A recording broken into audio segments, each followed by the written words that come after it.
రాష్ట్రానికి 2 జాతీయ పురస్కారాలు దక్కాయి. గ్రామాల్లో మహిళా శిశు సంరక్షణకు కృషి చేసిన అంగన్వాడీ కార్యకర్తలు జాతీయ అవార్డులు అందుకున్నారు.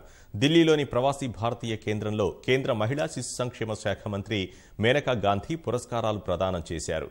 ఖమ్మం, వికారాబాద్ జిల్లాలకు చెందిన అంగన్వాడీ కార్యకర్తలు విజయలక్ష్మి, బండ్ల సుశీలకు అవార్డులు దక్కాయి. ఎన్నో ఏళ్లుగా గ్రామాల్లో చేస్తున్న పనిని గుర్తించి అవార్డులు ఇవ్వటం పట్ల పురస్కార గ్రహీతలు ఆనందం వ్యక్తం చేశారు.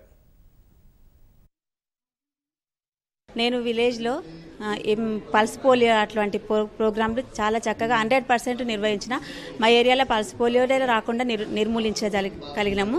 ఇంకోటి బాల్య వివాహాలు అనేది 100% కంప్లీట్ చేసినాము. బాల్య వివాహాలు ఎక్కడ కూడా జరుగుతలేవు. మళ్ళీ పిల్లలు 18 ఏళ్ళు నిండిన తర్వాత డిగ్రీ వరకు కూడా కంప్లీట్గా చదివేటట్టు చూస్తున్నాము.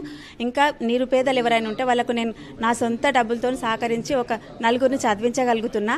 ఇట్లా బోరు బావులు మూపించి మా ఏరియాలో ఎన్నైతే బోరు బావులు ఉన్నాయో ఎంపీ గారి సహాయంతో ఆ బోరు బావులకు కప్లు తెచ్చి తిరిగి మొత్తం ఎక్కడెక్కడ ఉన్నాయి, ఎక్కడ ఏ చిన్నపిల్లలకు కూడా ఒక్క చిన్నపిల్ల కూడా అంటే 6 ఇయర్స్ లోపల ఉన్న పిల్లలను కాపాడాల్సిన బాధ్యత నాకు ఉంది. కాబట్టి ఆ బోరు పొక్కలు మొత్తం బావులన్నీ మూయించగలిగిన. నేను ఎక్కువ ఐసిడిఎస్లో మాతా సంరక్షణ పథకం కింద గర్భిణీలు, ఐరిస్క్ గర్భిణీలు, పిల్లలు, తక్కువ బరువుతో ఉండే పిల్లల్ని బాగా ఇంటింటా సర్వే ప్రకారం వాళ్ళని గుర్తించి వాళ్ళని నార్మల్ స్టేజ్కి వచ్చే వరకు వాళ్ళ మంచి పోషణాహారము తల్లిదండ్రులకి సలహాలు ఇచ్చేదాన్ని అన్నమాట.